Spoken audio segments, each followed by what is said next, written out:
Hello guys, welcome back to another video. So in this video we can see that this is a question based on a rectangle concept. So we are asking you to find the area for this diagram.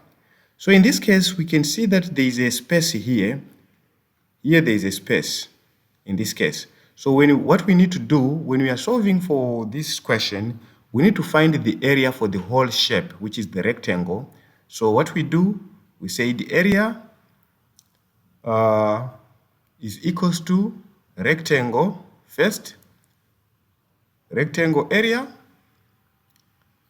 minus, this looks like another rectangle, minus, let us call it a small rectangle.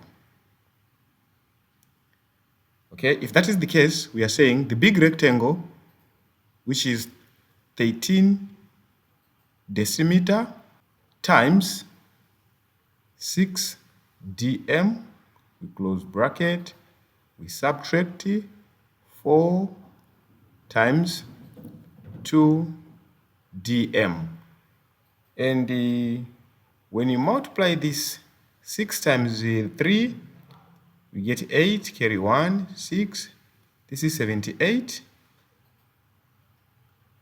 dm square minus 4, 8 dm square.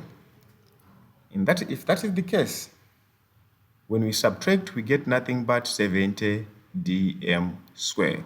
So that's the answer for this question.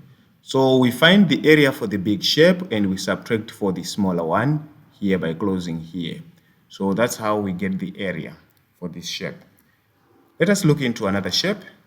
So we have different quadrilaterals, but in this case we are looking into a parallelogram. So as you can see, parallelogram area is nothing but base times a height. So how do we know that this is a parallelogram? We just do like this and we just add this. So if that is the case, let us say this is the height of parallelogram with 8 centimeter and also 12 centimeter long on this side here. Okay, so when you are calculating, like I said, it's base times height, so 12 centimeter times the height 8 centimeter, we get nothing but 96 square centimeters. That will be the answer.